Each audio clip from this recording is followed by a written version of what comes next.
बात होगी आज उत्तर प्रदेश में जाति पर वार हिंदुत्व का प्रहार जो किया है, हिंदुत्व की हुकार भरी है योगी आदित्यनाथ ने, क्योंकि वो रामनवमी पर अखंड रामायण का पाठ कराएंगे। ये सब जिला प्रशासन करेगा, इसके लिए 1-1 लाख रुपए का फंड दिया जाएगा। साथ ही साथ और क्या किया जाएगा, दुर्गा सप्तशती का पाठ होगा जब 9 दुर्गा चैत्र नवरात्रि होंगी तब। क्या है योगी का ये मास्टर स्ट्रोक। उत्तर प्रदेश की अगर बात की जाए तो दुनिया के 6 बड़े देशों के छठवां उसको जनसंख्या के लिहाज से लिया जाए तो दुनिया का 6वां सबसे बड़ा देश है सिर्फ उत्तर प्रदेश। और उत्तर प्रदेश के बारे में कहा जाता है कि दिल्ली की गद्दी का रास्ता उत्तर प्रदेश से होकर जाता है। 2023 में 2024 की तैयारी हो रही है और यूपी में योगी सरकार एक के बाद एक कई मास्टर स्ट्रोक कर रही है। यूपी सरकार ने ऐलान किया है कि चैत्र नवरात्रि के मौके पर राज्यों के सभी मंदिरों में अखंड रामायण और दुर्गा सप्तशती का पाठ कराया जाएगा। इसके लिए यूपी के संस्कृति सचिव की तरफ से राज्य के सभी जिलों के अधिकारियों को आदेश भी जारी किया गया है। सरकार की तरफ से इस आयोजन के लिए हर जिले को 1 लाख रुपए का फंड भी दिया जाएगा। इसके लिए सभी शक्तिपीठों और मंदिरों में विशेष आयोजन किए जाएंगे। इधर योगी सरकार ने इसका ऐलान किया, उधर मानस विरोधियों ने इसके विरोध में झंडा बुलंद कर दिया।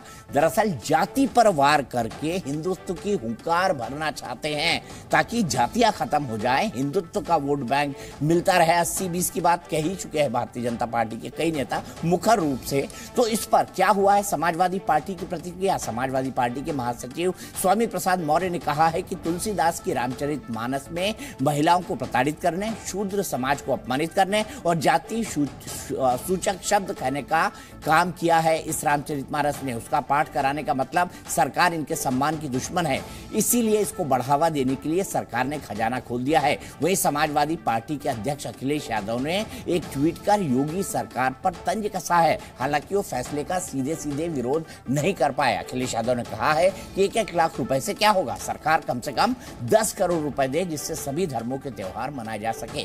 दूसरी तरफ कांग्रेस में इस फैसले को लेकर मतभेद है। कांग्रेस नेता प्रमोद तिवारी ने आरोप लगाया है कि बीजेपी एक बार फिर धर्म के आधार पर राजनीति कर रही है, लेकिन कांग्रेस के ही एक और नेता प्रमोद कृष्णम ने योगी सरकार के इस फैसले का स्वागत किया है। आपको याद दिला दें कि समाजवादी पार्टी के ही स्वामी प्रसाद मौर्य ने सबसे पहले रामचरितमानस का विरोध किया था। उनके समर्थकों ने इसकी प्रतियां तक जलाई थी, लेकिन उन पर पार्टी की तरफ से कोई कार्रवाई करने की बजाय उनका विरोध करने पर पार्टी के ही 2 नेताओं को बाहर का रास्ता दिखा दिया गया। यूपी में अगर जातिगत आंकड़ों की बात की जाए तो 2011 की जनगणना के मुताबिक यूपी में ओबीसी लगभग 40% और दलितों की आबादी करीब 21% बैठती है। दोनों को मिला दिया जाए तो ये आंकड़ा करीब 61% हो जाता है। ऐसे में बड़ा सवाल ये है कि मानस की लड़ाई क्या जातियों के इर्द गिर्द घूम रही है और क्या जातियों को गोलबंद करने की कोशिश समाजवादी पार्टी कर रही है। ऐसे में सबसे बड़ा सवाल है कि हिंदुत्व से क्या जातियां कट जाएंगी। और सवाल ये भी है, बहस इसलिए भी क्योंकि यूपी में योगी आदित्यनाथ का रामायण और दुर्गा सप्तशती का पाठ कराने का फैसला हिंदू विरोधियों को करारा जवाब है। क्या मानस की लड़ाई के पीछे 6 राज्यों के विधानसभा चुनाव और 2024 का लोकसभा चुनाव है? क्या धर्म की राजनीति के जरिए पिछड़ी और दलित जातियों को साधने का मकसद है? करेंगे इस पर पूरी बहस, लेकिन पहले ही अपडेट देख लीजिए।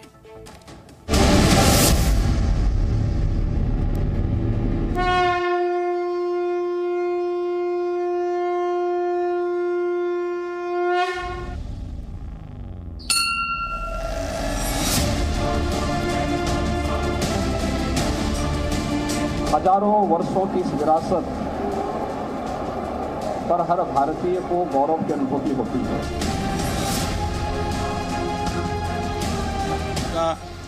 कार्यक्रम प्रदेश भर में आयोजित किया जाएगा और उसके जरिए मातृशक्ति की आराधना ये संदेश हम प्रस्तुत करेंगे। लोग अपने आप रामचरितमानस का पाठ कराना बंद कर दिया, इसलिए सरकार अपने खर्चे से रामचरितमानस का पाठ कराने के लिए मजबूर हो रही है। उन्हीं नेताओं को तकलीफ है और उन्हीं को पेट में दर्द है जो कभी किसी भी धर्म पे राजनीति करने के लिए तैयार हो जाते हैं। पाठ कराने का मतलब है ये सरकार देश के महिलाओं, आदिवासियों, दलितों और पिछड़ों को अपमानित करने की पगडंडी है। क्या करके रामचरितमानस का पाठ करें, अच्छा लगेगा उनको। अभी जो मन में विकार है वो सब दूर हो जाए। भारतीय जनता पार्टी की सरकार बिना राजनीतिक लाभ के कोई भी कार्यक्रम नहीं करा। खुशी का मौका है कि लखनऊ के अंदर इतना बड़ा आयोजन हो रहा है और सरकार कर रही है और देशी जनता की भावना को देखे कर रही है, इसलिए देश का मुसलमान भी जो है बड़ा खुश है। मंदिर में तो पाठ पहले से ही होता, अब ये कोई नई बात तो है नहीं। मैं योगी आदित्यनाथ जी से आग्रह करना चाहता हूँ कि विधानसभा में एक तो भगवान राम की प्रतिमा लगाई जाए। केवल अगर ईद बनेगी या बकरा ईद बनेगी तो सरकार सारी व्यवस्थाएं कराएगी, लेकिन जो देश की आबादी का 85% जो लोग रहते हैं उनकी भावनाओं का सरकार काम नहीं करेगी। इसीलिए लोगों के पतन के कारण बने अभी तक, लोगों के पतन के कारण बने अभी तक। जिनकी भगवान राम में आस्था है वो हर बात करेंगे, लेकिन ये जान बुझ है। सरकार के नाते व्यवस्था करना सरकार की जिम्मेदारी है, लेकिन जिन लोगों ने प्रदेश में लंबे समय तक तुष्टीकरण की राजनीति की है उनको ये चीजें समझ में नहीं आती।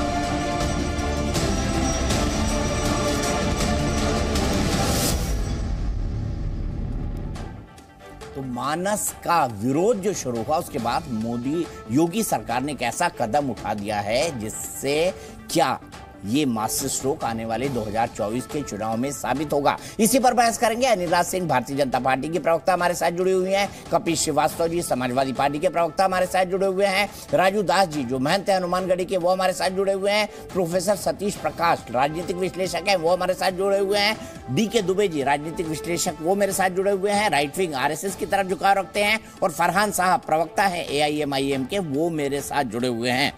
कपिल जी, मानस का पाठ लोगों ने करना बंद कर दिया तो सरकार करवा रही है। स्वामी प्रसाद मौर्य के इस बयान से आप सहमत हैं? क्या आपको भी लगता है कि रामचरितमानस का पाठ नहीं होना चाहिए? दीपक जी, सबसे पहली चीज तो हम आपको ये कहेंगे कि माननीय राष्ट्रीय अध्यक्ष जी ने समाजवादी पार्टी का ट्वीट कर दिया है और वो पब्लिक डोमेन में है, आपके साथ है। बता दीजिए ना क्या कहा उन्होंने। हम लोग स्पष्ट रूप से ये बात को कह रहे हैं कि हम तो और स्वागत करेंगे अगर ये जो है 1 लाख की जगह 10 करोड़ रुपए से करेंगे, क्योंकि इससे कम में मंदिरों में पाठ हो कि सभी धर्मों के त्योहार मनाए जा सके। तो आप चाहते हैं बकरा ईद भी मने, आप चाहते हैं ईद भी मने, आप चाहते हैं रमजान भी मने, सरकारी खर्चे। मैं तो ये कह रहा हूँ रमजान भी हमारे हैं, ईद भी हमारी है और बड़ा दिन भी हमारा है, गुरु पर्व भी हमारा है। अगर इसमें से हमारा कोई ना हो तो आप कह दीजिए, हम मान लें। भाई हम सभी का है, और कोई गेस्टेड हॉलीडे अगर होता है तो वो सभी के लिए होता है, भले वो रामनवमी पे अवसर पे दिया जाए, दिवाली के अवसर पे दिया जाए या किसी अन्य तीज त्योहार पे दिया जाए। मैं तो सिर्फ दीपक भाई एक बात कह रहा हूं कि ये रकम बहुत कम है और मंदिर और मस्जिद में तो घंटाले पैसे ही बनती रही। क्या आप स्वामी प्रसाद मौर्य पर कार्रवाई होगी जो कह रहे हैं कि रामचरितमानस का पाठ नहीं होना चाहिए, महासचिव के तौर पर हटाया जाएगा उनको पद से? सीधा सवाल है, सीधा जवाब दीजिए, हाँ या नहीं। या तो अखिलेश यादव सही बोल रहे हैं या स्वामी प्रसाद मौर्य की पाठ नहीं होना चाहिए। हम तो जीवन में सीधा ही बोले, कभी जलेबी तो बनाए नहीं। लेकिन मैं बहुत सीधी बात आपको कह रहा हूं कि समाजवादी पार्टी ये कहती है कि इस देश के जितने भी त्योहार हैं उसको सरकारी खर्च से मनाए जाने चाहिए, और अगर ऐसा नहीं होता है तो ये सरकार सबका साथ, सबका विकास, सबका विश्वास कैसे जीतेगी? मतलब और मैं तीसरी चीज आपको कह रहा हूँ, अच्छा, जब आप दिवाली मिलन नहीं करते थे और सिर्फ ईद का और ईद मुबारक करते थे, या फिर आप जो है रोजा इफ्तार करते थे सरकारी खर्चे पर, वो क्या होता था ये भी बता दीजिए मुझे। ये सवाल अनिला जी पूछेंगे, पहले ही मैं पूछ लेता हूँ। अनिला जी की तरफ, अनिला जी पूछे और आप भी पूछे, मैं तो सिर्फ एक बात कह रहा हूं, वो हमको बिल दिखा दीजिएगा जो सरकारी बजट से किया गया, और जिलाधिकारी अगर पेश कर देगा। ना एक मिनट दीपक भाई, आप तो इतने बड़े एंकर, हमको तो मजा आता है आपसे बात करने में और बहुत कम अवसर मिलता है आपके साथ। लेकिन मैं एक चीज ये पूछ रहा हूं कि आदरणीय मित्र विकास भी इसका एजेंडा है। ये बताइए, स्कूटी भी हमारी बच्चियों को मिलनी चाहिए कि नहीं मिलनी, कन्या विद्याधन मिलना चाहिए कि नहीं मिलना चाहिए, विधवाओं को कम से कम 2500 का पेंशन मिलना चाहिए कि नहीं मिलना चाहिए, इस प्रदेश की बिजली का बिल हाफ और किसानों की बिजली का बिल माफ होना चाहिए कि नहीं होना चाहिए। इसी रामनवमी के अवसर पे महाराज जी से विनती है कि आपने अपने एजेंडे में रखा था विधानसभा के, उसको शुरू कीजिए। रामनवमी और रमजान में अंतर क्या है? दोनों तो उसी शब्द से शुरू हो रहे हैं, और इससे देश का विकास भी होगा। मंदिर मस्जिद में अपनी अपनी पूजा अर्चना तो हमेशा से होती आई है, कौन सा नया काम होने जा रहा है? अरे किस मंदिर में घंटाल नहीं बजते, किसमें हम आप जाकर के कोई पूजा पाठ नहीं करते? हम लोग तो बकायदा मंदिरों में ही जाकर के सुबह शाम पाठ करते हैं। तो ये तो निश्चित रूप से मानना चाहिए। तो मंदिर तो अनिला जी ये कह रहे हैं कि बिल दिखा दीजिए हमको कि हमने कौन सा रोजा इफ्तार किया सरकारी खर्चे पर। नहीं करते हैं वो। बिल बता दे, बिल दिखा दे। अभी मैं स्वामी प्रसाद मौर्य का जवाब नहीं दिया आपने, मैं आऊंगा उस पर, लेकिन सबसे बात कर लेते। जवाब दूंगा जी जी। मेरी सबको राम राम। और कपिल श्रीवास्तव जी, ऐसा है कि बिल दिखा दीजिए, फलाना दिखा दीजिए, ढिमकाना दिखा, क्या बोल रहे हैं आप लोग? हाँ, वो जाली टोपी पहनकर, वो चेकर्ड, वो जो एक गमछा सा कंधों पे डाल देते हैं, वो डालकर, अचकन पहनकर, अरे फोटोएं कम है क्या? आपके पूर्व अध्यक्ष, आपके वर्तमान अध्यक्ष, आपके बड़े बड़े चेहरे, उनकी फोटोएं कम है क्या? अरे नवरात्रों में किसी की फोटो है क्या? किसी कन्या के पैर धोते हुए फोटो है क्या? अरे क्या हो गया कपिल श्रीवास्तव? शांत होकर बैठिए। कपिल जी, आपको डिस्टर्ब नहीं किया कपिल जी, प्लीज। आप बहुत सज्जन व्यक्ति हैं, आप बहुत सज्जन व्यक्ति हैं। बैठा करें टीवी डिबेट्स पे।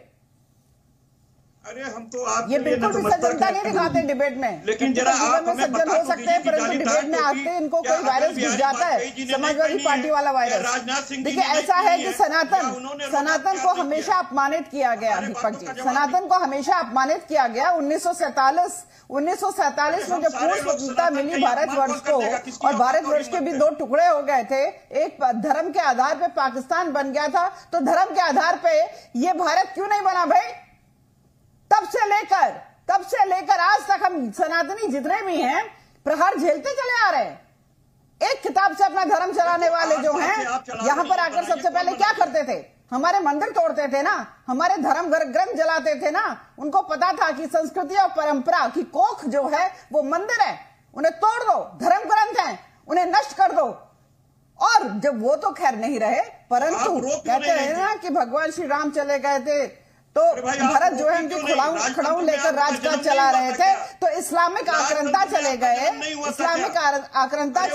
ब्रिटिशर्स चले गए, तो ये समाजवादी पार्टी और कांग्रेस, बीएसपी जैसे राजनीतिक दल उनकी खड़ाऊ लेकर आज तक सनातनियों के ऊपर प्रहार करते चले आ रहे हैं। मुझे गर्व है उत्तर प्रदेश में ऐसी सरकार है जिसने आस्था को सम्मान दिया। आज रंगोत्सव हो रहा है, आज कृष्णोत्सव हो रहा है, आज देव दीपावली हो रही है, आज जो कुंभ का आयोजन जो है वो अद्भुत तरीके से पूरा मनाया जाता है। बीच में नहीं, परेशानी क्या है साहब? फिर बाकी लोग भी एक दूसरे पर बोले, बीच में नहीं बोलिए please.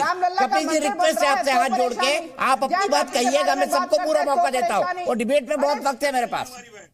Anila ji conclude please. गुस्सा नहीं करना चाहिए। दीपक जी, इनके मुंह पर टेप लगा दिया करें, आप लोग के पास तो ये हथियार है। हाँ, इनको परेशानी हो रही है भगवा आतंकवाद को फैलाने वाले कि भगवा आतंकवादी होते हैं। आज भगवाधारी ने दिखा दिया कि भगवती जो शक्ति का नहीं, सुन लीजिए, शक्ति पर्व है ये नवरात्रे। भगवान श्री राम जो हैं वो दिखाते हैं, बताते हैं कि धर्म क्या है। उस पर्व को जो मनाया जाएगा अद्भुत होगा। अरे कुछ तो अपने पाप धो लीजिए, जालीदार टोपी पहनकर कब तक अपना जीवन यापन करेंगे? मैं दो सवाल मेरे पास है। अनिला जी, आप भी धर्म के नाम पर राजनीति करती हैं, ये आरोप आप पर है, और अगर कोई पॉलिटिकल पार्टी ये आरोप लगाती है तो गलत नहीं है, मैं इस पर भी आऊंगा। लेकिन कपिल श्रीवास्तव जी, आप कह रहे हैं कि ज्यादा पैसे दें, 10 करोड़ दें, पाठ करवाएं, अच्छी बात है। तो आप स्वामी प्रसाद मौर्य जो कह रहे हैं कि रामचरितमानस का पाठ होना ही नहीं चाहिए, उनके खिलाफ क्या एक्शन लेने जा रहे हैं? कपिल जी ये भी बता दीजिए। अच्छा, एक बात बता दीजिए, स्वामी प्रसाद मौर्य जी का ये व्यक्तिगत बयान है, इससे पार्टी से कोई लेना देना नहीं। पार्टी ने इंडोर्स किया उनके बयान के बाद महासचिव बना दिया उनको। मैंने आपको बार बार ये बात, उसकी वजह से वो नहीं बने हैं महासचिव। अरे किस वजह से बने? उसकी वजह से नहीं बने हैं, मैं तो साफ बात कह रहा हूं, वो अपने राजनीतिक अनुभवों की वजह से बने हैं। और इसलिए बने कि वो नेता प्रतिपक्ष भी रहे, 4 बार वो मिनिस्टर रहे, और भारतीय जनता पार्टी जैसी पार्टी से छूट होकर आए हैं।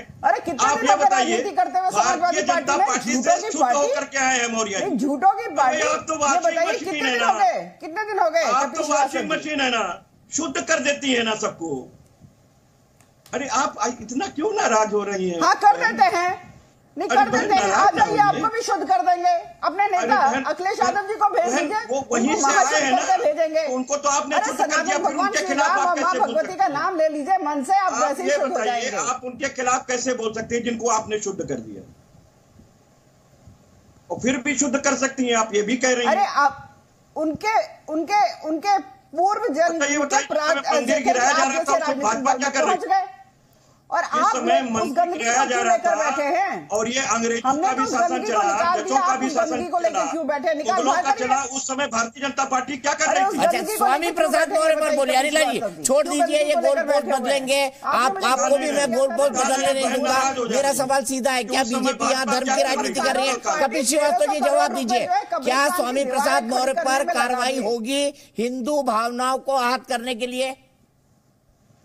मैं एक बात सीधी बात कह रहा हूं कि अगर किसी को ये लगता है कि ये विधि विरुद्ध बयान है और भावनाओं को ठेस पहुंचा रहे, तो जिसकी ठेस पहुंचेगी वो न्यायालय जाएगी। नहीं हुए केस हुए पड़े स्वामी प्रसाद मौर्य पर, आपकी पार्टी क्या कर रही है, मैं ये पूछ रहा हूँ।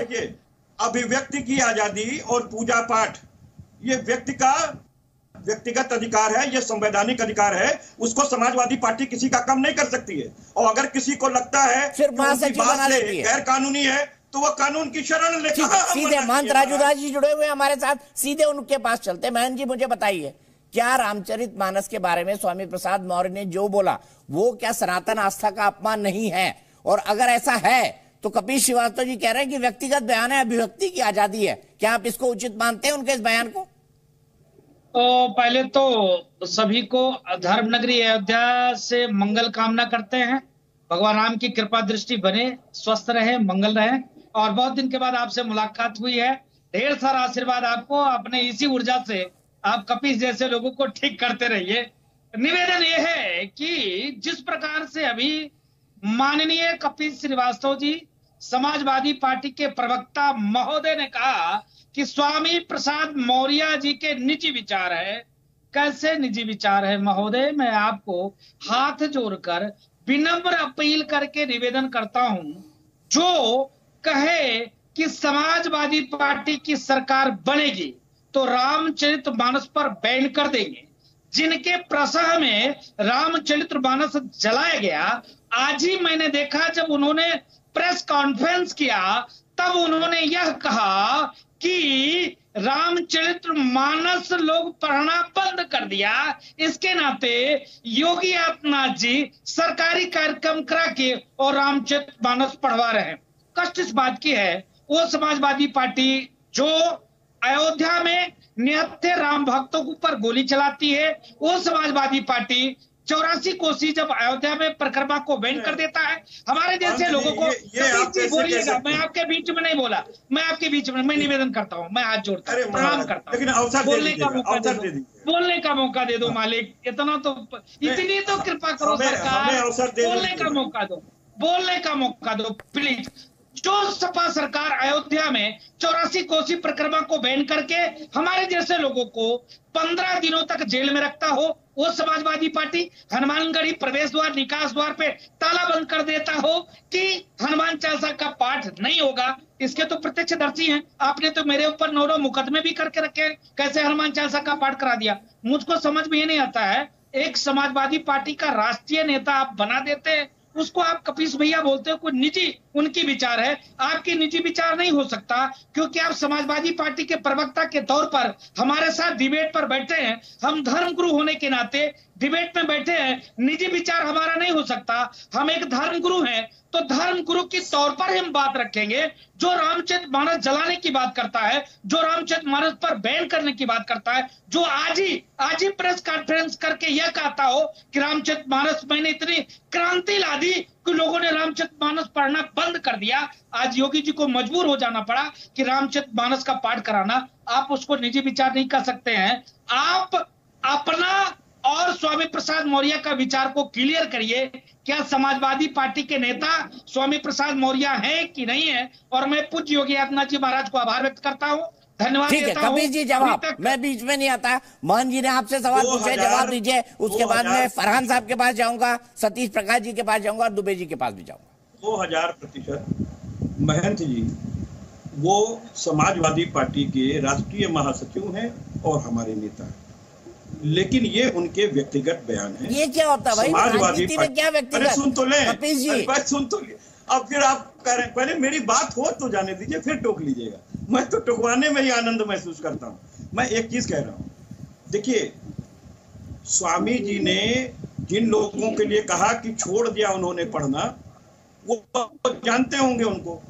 मैं पढ़ता हूँ, ये मेरी अपनी निजता का मामला। मेरी पार्टी मुझ पर नहीं रोक लगा सकती, क्योंकि ये पार्टी का एजेंडा ही नहीं है। कपिल श्रीवास्तव तो हर शनिवार को पाठ करते हैं। अब उसका हम क्या करें? हम तो, हमारा तो नाम ही भगवान जी के ऊपर है। भले हमारे में वो गुण हो ना हो, ये एक दिगर की बात हो सकती है, लेकिन मैं सनातनी परंपरा का व्यक्ति हूँ। कायस्थ कुल में जन्म लिया है, वैश्विक न्यायाधीश भगवान श्री चित्रगुप्त का पुत्र हूँ और रामचरितमानस का मैं पाठ करता हूँ। भाई जिसे करना वो करे, जिसे नहीं करना वो ना करे। ये ठीक है, आपने बोल लिया। मुझे सिर्फ एक बात का जवाब दे दीजिए। एक व्यक्ति बयान देता है, एक धर्म ग्रंथ जलाया जाता है, धर्म ग्रंथ के खिलाफ प्रदर्शन होते हैं, आपकी पार्टी प्रमोट करके उसे महासचिव बना देती है। शूद्र हूं मैं, शूद्र हूं, इस तरह के कई पोस्टर आपकी पार्टी कार्यालय पे लग जाते हैं। एक दिन अखिलेश यादव को लगता है कि शायद रॉन्ग नंबर डायल हो गया, वो पोस्टर उतर जाते हैं। आप कह रहे हैं ये आपके एजेंडा पे नहीं है, तो क्यों इस पे इतना हाय तौबा मचाया? क्यों प्रत्यक्ष और अप्रत्यक्ष दोनों तौर पर आपने स्वामी प्रसाद मौर्य का समर्थन किया? दीपक भाई, डे ऑफ फर्स्ट से हम लोगों ने आपको यही कहा, और मैंने विशेष तौर पे कि ये समाजवादी पार्टी का ना एजेंडा है ना इससे मतलब है। ये जिसका मतलब है कहा था कि भाई मैं वो चौपाई पूछ रहूंगा मुख्यमंत्री जी को, मुख्यमंत्री जी ने जवाब दे दिया, अखिलेश जी चौपाई भी भूल गए। उन्होंने पूछा था, महंत जी से पूछा था कि भाई आपने हमारे मुख्यमंत्री का आवाज गंगा जल से क्यों दुलाया था, और हमें बता दीजिए कि हम किस में आते हैं, किन वर्ण में आते हैं। तो इसमें कौन सी बड़ी बात है? अगर हम अपना वर्ण जान लें, आप अपना वर्ण जान लें। अरे सर, गंगा जल से धुलवाया नहीं जाता है। कोई भी पूजा के बाद गंगा जल से घर की शुद्धि होती है। आप जिस घर में घर में रहते हैं वहां भी शुद्धि होती है। आप एक बात बताइए, एक मुख्यमंत्री का घर में दूसरा मुख्यमंत्री गया है, कोई व्यक्ति नहीं गया है, किसी जाति धर्म का व्यक्ति नहीं होता, उस मुख्यमंत्री आवास तभी मिलता है। मैं नए घर में जाऊंगा तो क्या हिंदू परंपराओं को भूल जाऊंगा? मैं सीधे दुबे जी के पास चलता हूँ। दुबे जी मुझे बताइए। आप कीजिए, लेकिन गंगा जल से कभी नहीं धुलवाया जाता है।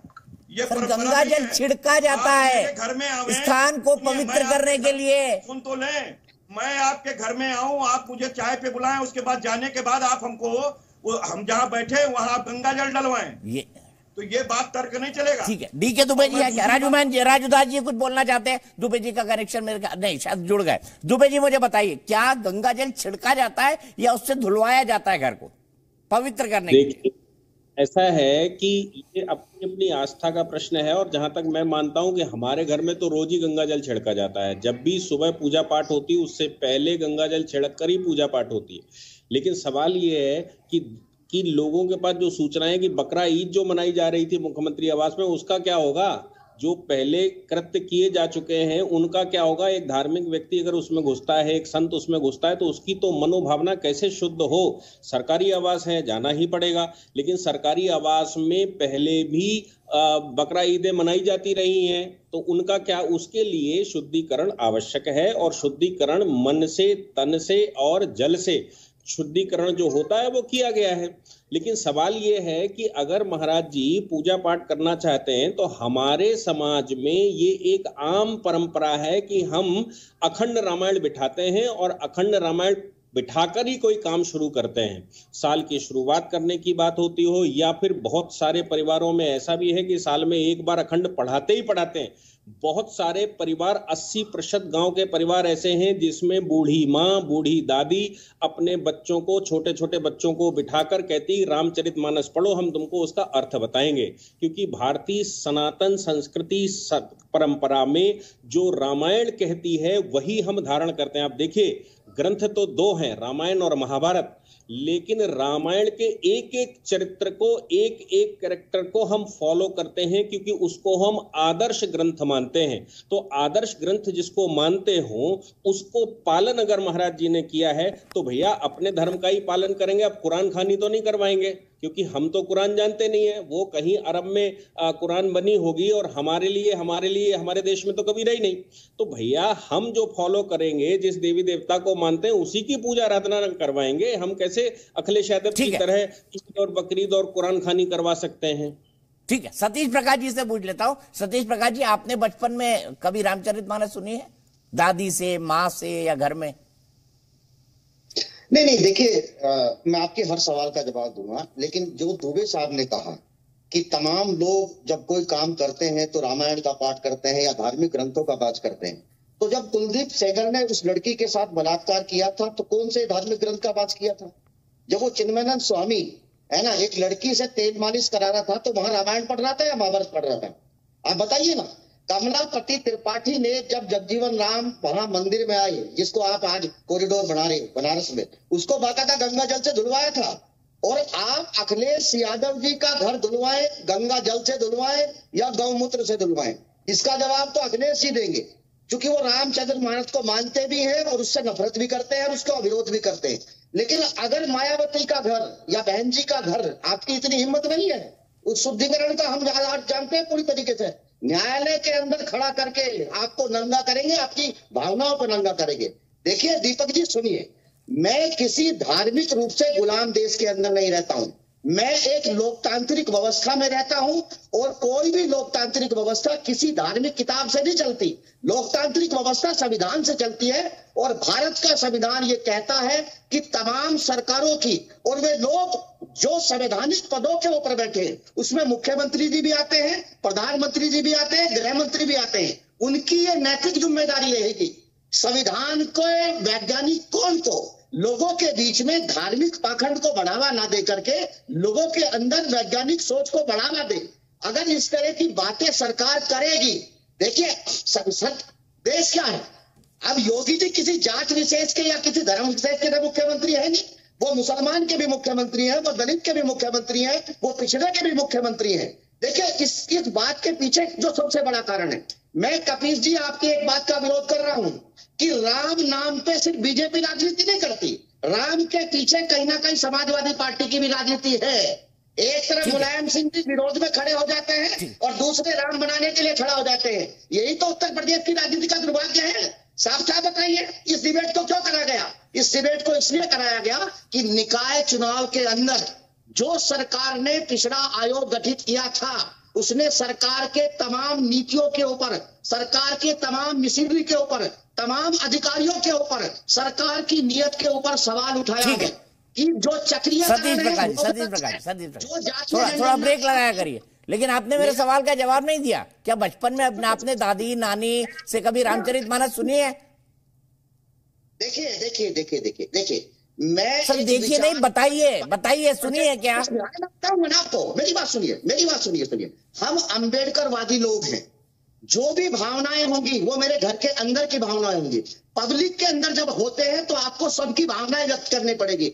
एक दौरा बहन जी का बता दीजिए, ना किसी मंदिर का है, ना किसी मस्जिद का है, ना किसी गुरुद्वारे का है, ना कहीं जाएंगे।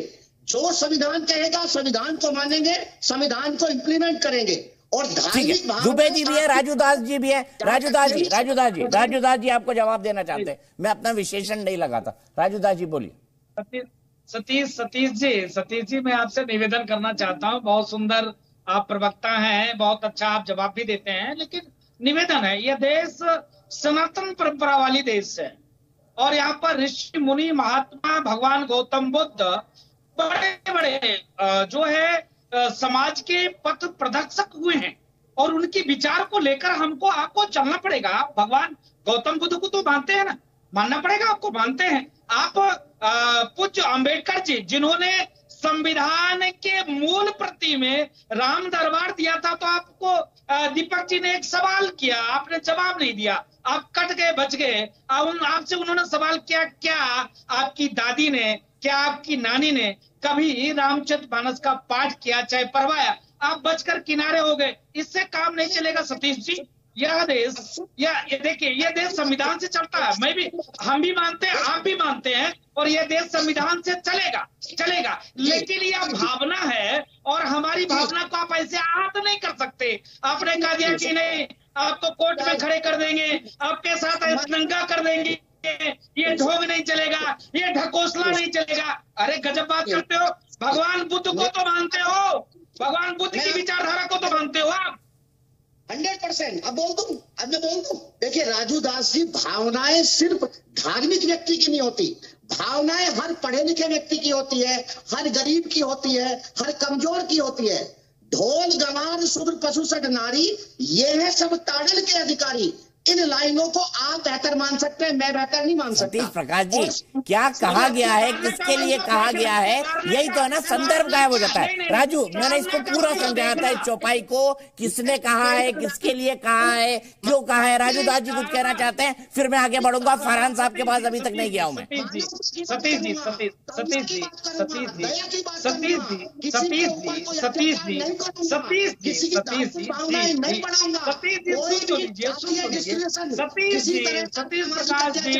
आप बीएसपी के प्रवक्ता बहुत, सुन तो लीजिए सतीश जी सुनिए। आप जैसे ही नाराज होते हैं, स्काइप पे जुड़े होते हैं, मैंने कई बार आपको सतीश जी बताया, आप चिल्लाने लगते हैं, आपकी आवाज गायब हो जाती है, आप जो कहना चाहते हैं कुछ कह ही नहीं पाते। सीधे राजू दास जी का, सतीश जी को थोड़ा सा उनको बोलो कि आप चिल्लाएंगे, आपकी आवाज गायब हो जाएगी। पता नहीं टेक्निकलिटी क्यों नहीं समझते आप लोग। वैज्ञानिक सोच के बड़े बड़े आर्ग्यूमेंट देते हैं, पर थोड़ी टेक्निकल भी आदमी समझ लीजिए सतीश प्रकाश जी। जैसे आप चिल्लाने लगते हैं, आपको ऑडियो कट जाता है। तो आपने अपने नाराजगी और गुस्से में क्या बोला है? आप स्काइप पे जुड़े हुए हैं सतीश प्रकाश जी, प्रोफेसर हैं, मैं आपको टेक्निकल पॉइंट समझा रहा हूं। अभी भी आपकी आवाज नहीं आ रही है। जैसे ही आप आगे झुकेंगे, जैसे ही आप चिल्लाने लगेंगे, आपकी आवाज कट जाएगी। टेक्निकली बता रहा हूं आपको। मंत्र राजू दास जी। जी दीपक जी मैं थोड़ा सा समय लूंगा। सतीश जी तो हमारी बात को सुनने से मना कर दिया, और वो उन्होंने इतना शुरू कर दिया कि हमारी आवाज को उन्होंने सुना ही नहीं। मैं निवेदन करूंगा, उन्होंने सतीश जी ने कहा ढोल गमार सूत्र पशुनारी सकल तारणा के अधिकारी।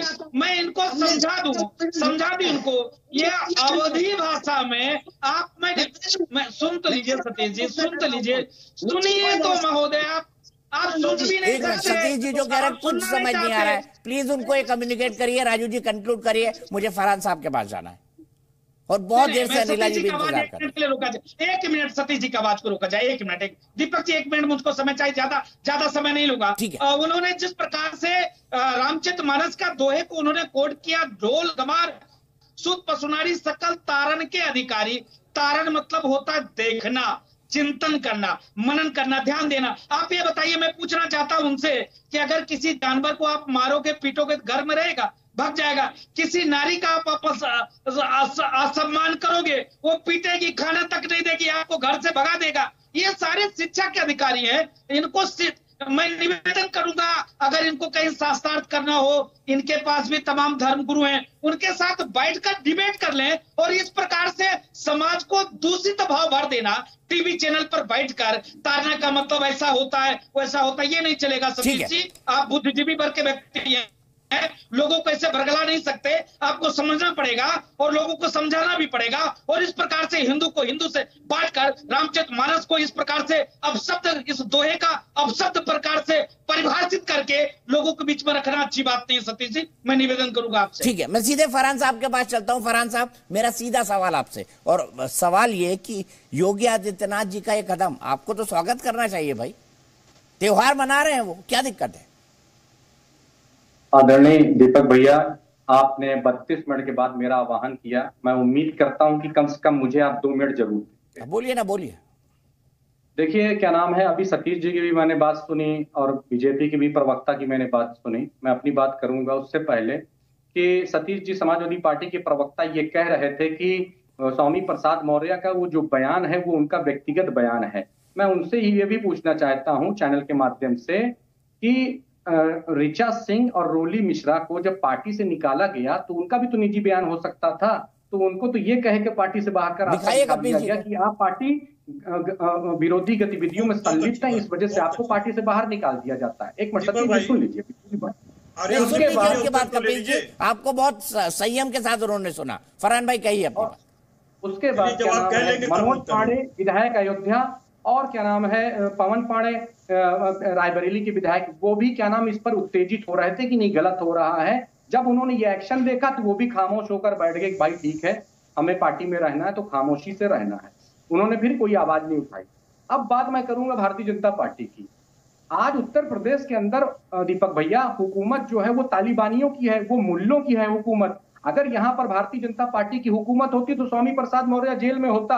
ये आपको 100% बात बता, राम भक्त बर्दाश्त न करते किसी भी कीमत पर। स्वामी प्रसाद मौर्य ने जो उद्दंडता दिखलाई है, मगर क्या करें, यहाँ तालिबानी उत्तर प्रदेश में हुकूमत है, मुल्लों की हुकूमत है। इस वजह से रामचरितमानस का रोड पर क्या नाम है अपमान हो रहा है और रामचरितमानस को क्या नाम जलाया जा रहा है, रामचरितमानस को गरियाया जा रहा है। मगर हिंदू धर्म की भावनाएं आहत हो रही हैं, मगर मजबूरी हमारी है कि इन मुल्लों की सरकार हटा देने वाली बात करते हैं, इस वजह से हम कुछ नहीं कर पा रहे हैं।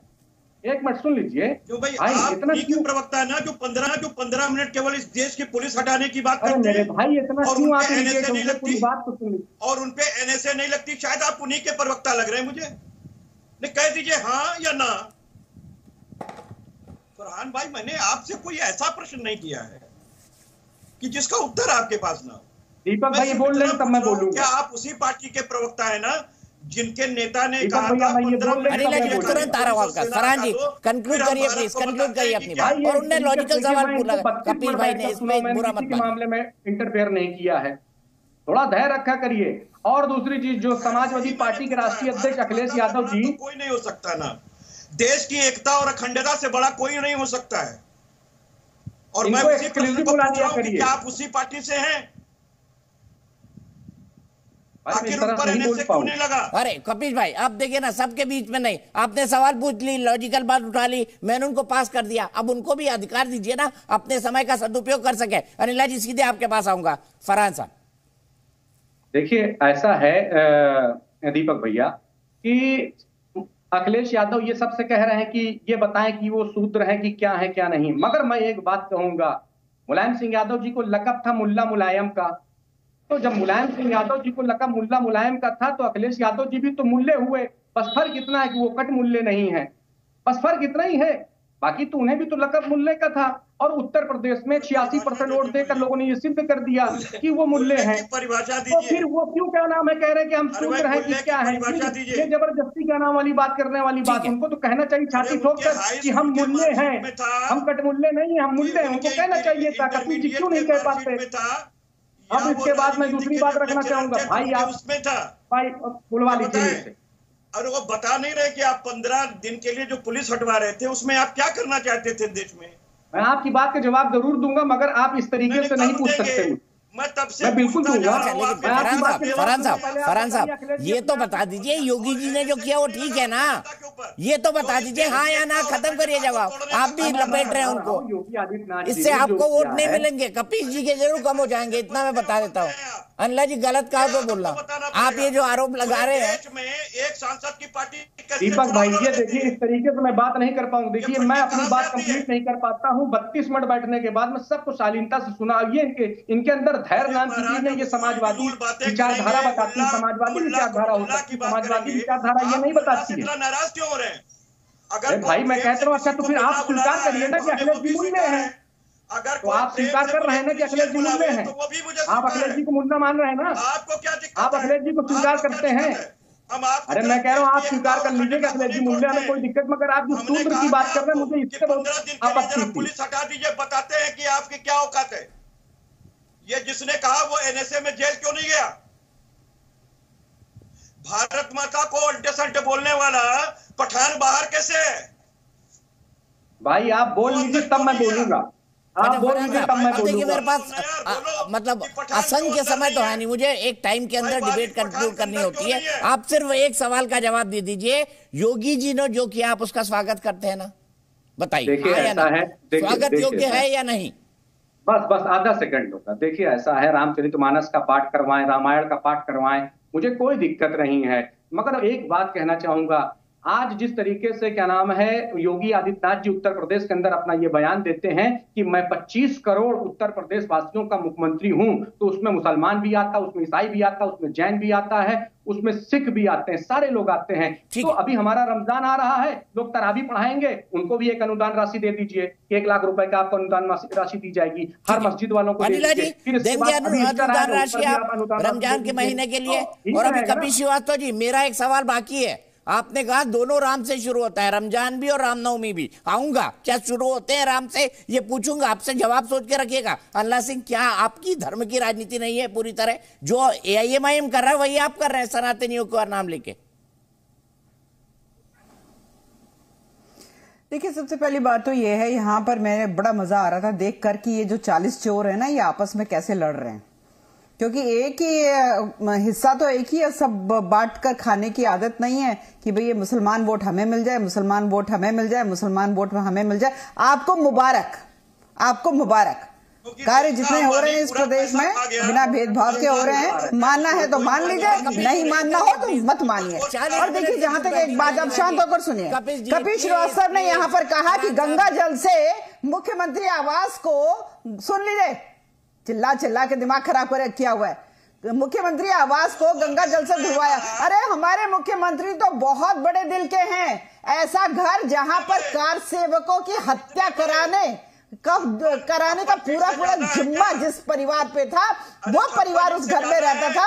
उस मकान को तो ढा देना चाहिए था, नया मकान बनाना चाहिए था। योगी आदित्यनाथ जी का तो दिल इतना बड़ा है, केवल गंगा जल से धुलवाई दिया। अरे जहां कार्य सेवकों की हत्या करवाने वाला परिवार रहता हो, वो मकान जो है रहने लायक है। वो तो संत है, वो योगी है, इसलिए वहां रह रहे हैं। ऐसे लोग, ऐसे परिवार उस घर में रह रहा था। दूसरी बात ये है, यहाँ पर ये रामचरितमानस की चौपाई सुनाकर सतीश जी कह रहे थे कि महिलाओं का अपमान हो रहा है, महिलाओं का अपमान हो रहा है। सबसे पहली बात तो ये है कि उनको ज्ञान मात्र कुछ है ही नहीं। कपिल जी, हर बार हर किसी के बीच में नहीं। अरे ये शक्ति पर्व है, नवरात्र क्या होते हैं? शक्ति पर्व होते हैं। शक्ति का अर्थ होता है माँ भगवती। माँ भगवती कौन है? माँ भगवती कौन है? नारी शक्ति जो है माँ भगवती है। आप नारी सम्मान का अपमान कर रहे हैं जब ये कह रहे हैं कि उत्तर प्रदेश में दुर्गा सप्तशती का पाठ नहीं होना चाहिए। ये जो 40 चोर यहाँ बैठकर कह रहे हैं कि दुर्गा सप्तशती का पाठ नहीं करिए ये, प्लीज कपिल जी, मैं आपसे रिक्वेस्ट कर रहा हूँ, हर किसी के बीच में मत बोलिए। और ये फोटो आपने दिखा दिया है, कई बार दिखा दिया है। मक्कारों, आप देखो, फर्क साफ है, फर्क साफ है। जब योगी आदित्यनाथ मुख्यमंत्री बने तो आस्था का सम्मान हुआ। लाल टोपी के गुंडे वाले जब सरकार में थे तो केवल जालीदार टोपी वालों का सम्मान होता था। आप भी देखो, नहीं, आप भी देखो साहब, आप भी देखो, आप दिखाओगे फोटो, मैं भी दिखा सकती हूँ। केवल जालीदार टोपियों का सम्मान कर रहे थे। 1300 करोड़ की दीवारें बनवा दी, कब्रिस्तान की बात कर रहे हैं यहाँ आप लोग ना। आपने आज जो सम्मान हो रहा है आस्था का, मंदिर जो है आप जाकर देखिए क्या चमचमा रहे हैं। सबका जीर्णोद्धार हो गया। हाँ, बाबा विश्वनाथ के दर्शन करने जाइए, आप माँ शाकुंभरी के दर्शन करने जाइए। अयोध्या देखो, आप जाकर वहां जाओ, विंध्यवास में जाओ। रामायण सर्किट यहाँ बन रहा, बुद्ध सर्किट यहाँ पर बन रहा है। बात क्या कर रहे हैं आप? मजा जाकर तो देखिए क्या हो रहा है। पर आप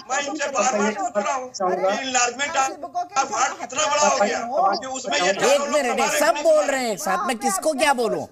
कपिल श्रीवास्तव जी, आप एक पार्टी के प्रवक्ता हैं, राष्ट्रीय प्रवक्ता हैं। आप मतलब वो हरकत कर रहे हैं, हर किसी के बीच में बोल रहे हैं। और सर देखिए, बहस तर्कों के आधार पर होती है।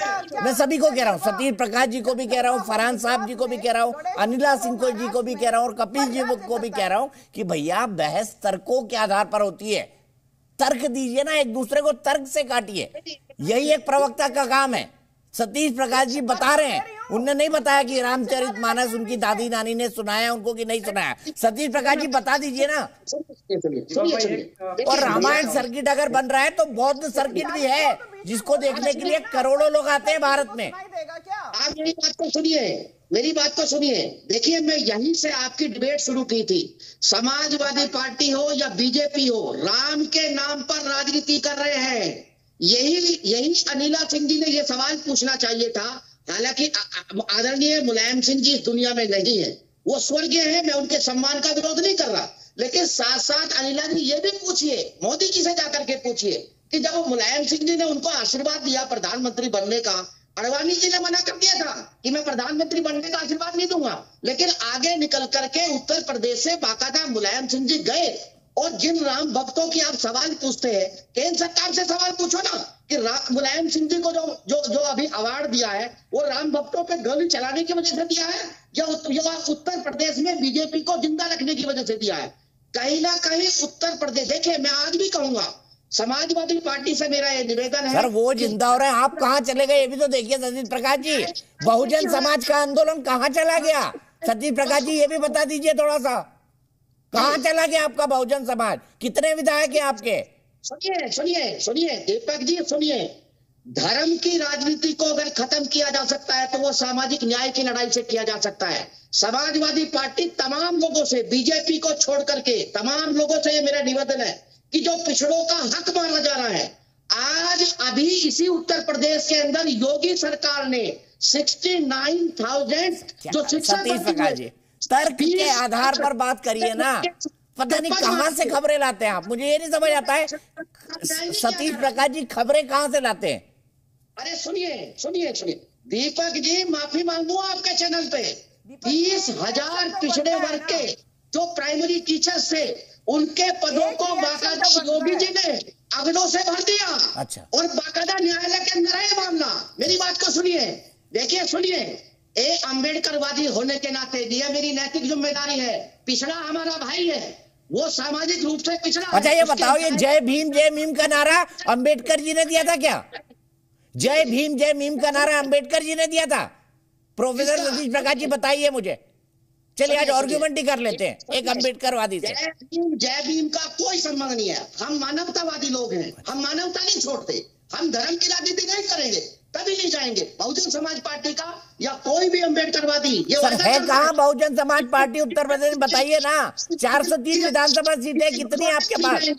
जो भी भावनाएं होंगी घर के अंदर रखेंगे। ठीक है अनिला सिंह जी, सबका एक ही आरोप कि भाई धर्म की राजनीति कर रहे हैं, आपका सिक्का चल रहा है अनिला सिंह जी, तो आप धर्म की राजनीति कर रही हैं और धर्म की राजनीति का फायदा उठा रही है। राजनीति का मतलब ये नहीं है कि आप पिछड़ों के हक को मारे। ऐसा है कि आस्था के सम्मान को अगर कोई कहता है कि धर्म की राजनीति कर रहे हैं तो एक बार नहीं 100 बार करेंगे, 100 बार करेंगे। कान खोलकर सुन लीजिए 40 चोर। अगर आस्था के सम्मान को कहते हैं कि धर्म की राजनीति कर रहे हैं, बिल्कुल करेंगे, 100 बार करेंगे। कांवड़ियों के ऊपर गुलाब की जो पंखुड़ी है, गेंदे की जो पंखुड़ी है, उनकी बरसात भी हम करेंगे। रोक सको तो रोक लो। जोर से चिल्ला, एक मिनट अनिला सिंह जी प्लीज। सतीश प्रकाश जी लगातार चिल्ला रहे हैं और उनकी आवाज नहीं पहुंच रही है। हम भगवान श्री राम की मूर्ति बनवाते हैं और मायावती अपनी मूर्ति बनवाती है इम्पोर्टेड बैग लेकर। फर्क देखिए, मानवता की बात करते हैं। एनआरएचएम घोटाले में कितने लोग मर गए भाई साहब, वहां मानवता कहाँ चली गई थी आपकी? कहाँ चली गई थी मानवता? जहां भगवा देखा नहीं करंट लग जाता है, सारे 40 चोर इकट्ठे हो जाते हैं। मोदी और योगी के नाम से तो ऐसे भड़क जाते हैं, पता नहीं कौन सा। सतीश प्रकाश जी आप चिल्ला रहे हैं, आपकी कोई आवाज नहीं जा रही है पे, पता नहीं क्या। एक मिनट प्लीज सतीश प्रकाश जी को आप बाकी सबको दिखाइए प्लीज। सतीश जी आप जो भी चिल्लाते हैं वो एयर पे नहीं जाता है, मैं आपको कितनी बार समझा चुका हूँ। अनिला जी,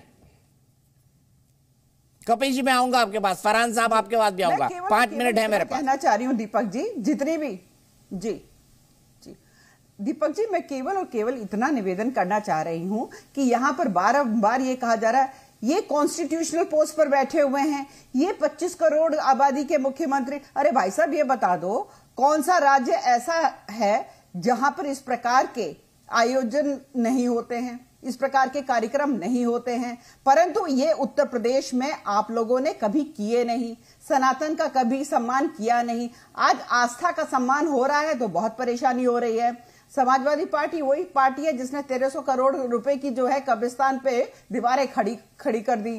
तो ये वो लोग हैं केवल और केवल तुष्टीकरण की राजनीति करते हैं। हाँ, हम भगवान श्री राम को मानते हैं, हाँ, हम धर्म की राजनीति करते हैं क्योंकि धर्म हमें बताता है कि कर्तव्य क्या है, और कर्तव्य में बिल्कुल भी पीछे नहीं है हमारे योगी आदित्यनाथ जी।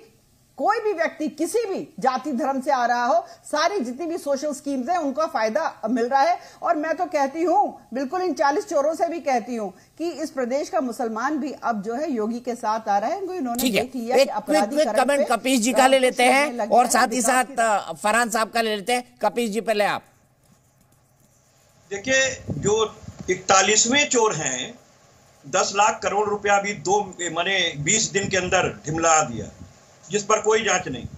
तो 41वें चोर जो है सब तो करेंगे, लेकिन बेरोजगारी कम नहीं करेंगे, बेरोजगारी पे बात नहीं करेंगे, महंगाई कम नहीं करेंगे, लाइन आर्डर फर्क में नहीं रखेंगे, चीन का गांव बसाएंगे, सब कुछ करेंगे और बात मुद्दों पे नहीं करेंगे। हम अगरबत्ती लेके चलेंगे, अरे अगरबत्ती तो हम लोग रोज जलाते हैं, और कौन सनातनी और परातनी है जो कि रोज अपने घर से पूजा और पाठ करके नहीं चलता है, या कोई मुस्लिम है वो कुरान का पाठ नहीं करता है, या कौन सिख है जो गुरुद्वारे में शब्द नहीं करता है। ये कहने की चीज होती है जब आप उस धर्म के न्यायी हैं।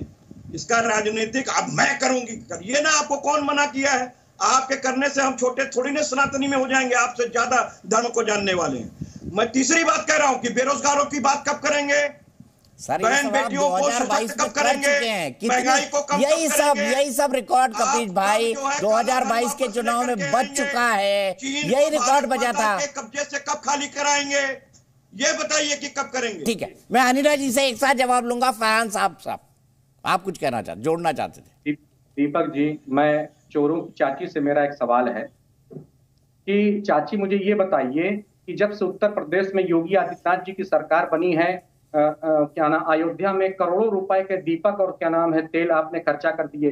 उसके बाद क्या नाम है, आपने कावड़ियों पे हेलीकॉप्टर से फूल बरसाए। अब आप रामचरितमानस के नाम पर करोड़ों रुपया खर्च करेंगे। आप ये बता दीजिए, इसके अलावा आपने किसी एक धर्म के बारे में ऐसा कुछ काम किया हो जिस पर सरकारी पैसा खर्च हुआ हो? एक ये गिना दीजिएगा। दूसरी बात मैं आपसे कहना चाहूंगा, चोरों की चाची, आप ये बताइए कि आपको स्वामी प्रसाद मौर्य को जेल भेजने में डर क्यों लग रहा है? क्या ऐसी दिक्कत है कि जो स्वामी प्रसाद मौर्य को आप जेल नहीं भेज पा रहे हैं? आपको डर है या आप हिंदू धर्म, आप केवल हिंदू धर्म का वोट लेना चाहते हैं? जवाब ले लेते हैं, मेरे पास इतना ही वक्त है। अनिला जी जवाब दे दीजिए। जी, सबसे पहली बात तो ये है, ये जो हैदराबाद की पार्टी है, मुसलमान पार्टी, जिसके प्रवक्ता यहाँ पे फरहान साहब जो हैं बहुत बड़ी बड़ी बातें कर रहे हैं। अभी इनके नेताजी भी बहुत परेशान हो गए थे जब योगी आदित्यनाथ जी ने कहा कि जो रामचरितमानस, रामायण, इसका पाठ होगा, दुर्गा सप्तशती का पाठ होगा, हाँ हम उसको स्पॉन्सर भी करेंगे, तो बहुत परेशान हो गए। तो इनके नेताजी ने कहा कि भाई ठीक है, मस्जिद में भी आके पूजा कर लो। मुझे सुनने में ये आया है, correct me if I am wrong, कि ओवैसी जी ने कहा तंज कसा जब उन्होंने देखा सनातन आस्था, इसका सम्मान ये पूरे पर्व में होगा, फिर से एक उत्साह के साथ पूरा मनाया जाएगा त्योहार, तो उन्होंने कहा मस्जिद में भी आके पूजा कर लो। ये भैया उनका स्टेटमेंट है, सोच लो। उन्होंने दावत दे दी है, कल को सनातनी मस्जिद में घुसकर पूजा करने लगेगा तो आप ये मत कहना कि उत्तर प्रदेश में क्या हो रहा है, क्योंकि तौकीर रजा जैसे घटिया लोग कहते हैं हमारा जहां मन आएगा हम वहां नमाज पढ़ेंगे, हम सड़क पर भी पढ़ेंगे, हम पार्क में भी पढ़ेंगे। तो सड़क पे पढ़ो नमाज, पार्क में पढ़ो नमाज, हम मना नहीं कर रहे हैं, पर कानून के दायरे में रहकर करो। और आपके नेता ने ना कपीश जी ऐसा ना करिए, जब भी अनिला जी बोलती है आप चिल्लाने लगते हैं। सिर्फ अनिला जी को बोलने दीजिए प्लीज, कंक्लूड करने दीजिए हमको। कपीश जी गलत बात है, फरहान ये गलत है, उन्होंने शांति से आपके सवाल पूछे, कपीश जी आप चिल्लाने लगे। अनिला जी कंक्लूड करिए। सनातनी यहाँ पर कौन सा राज चल रहा है, क्योंकि दावत आपके नेता ने दी है साहब। खैर, घटिया लोग, घटिया बातें, घटिया सोच, ये उत्तर प्रदेश है। ऐसे यहाँ पे 33.5 लाख करोड़ का इन्वेस्टमेंट ग्लोबल इन्वेस्टर समिट में MOU साइन नहीं हुआ है। देश विदेश के लोग यहाँ पर आकर अपनी इंडस्ट्रीज लगा रहे हैं। ये विकास की राह पर चल रहा है और हर जाति और हर धर्म का जो लोग है ना, उसको यहाँ से फायदा होगा। अरे पहली बार सनातन को यहाँ पर सम्मान मिल रहा है, आस्था को सम्मान मिल रहा है, तो इन 40 चोरों को इतनी परेशानी हो रही है कि यहाँ पे माँ भगवती जो नारी शक्ति का सूचक है उसका अपमान कर रहे हैं बैठ के और नारी सम्मान की बात करते हैं। ठीक है, मैं यहीं पर रुकूंगा क्योंकि न केवल रामायण का पाठ बल्कि दुर्गा सप्तशती का पाठ ये भी योगी आदित्यनाथ जी ने कहा है। जाहिर है इस पर बहस होती रहेगी और हम आपको ताल ठोके में उसे दिखाते रहेंगे। तो क्या जाति पर वार कर रहे हैं योगी जी हिंदुत्व की हुंकार? यही बड़ा सवाल है और यही क्या 2024 का आधार बनेगा। लेकिन 2024 पे और भी कुछ आधार बनने हैं और बड़े बड़े मुद्दे हैं जिनको लेकर मोदी सरकार काम कर रही है। जी न्यूज़।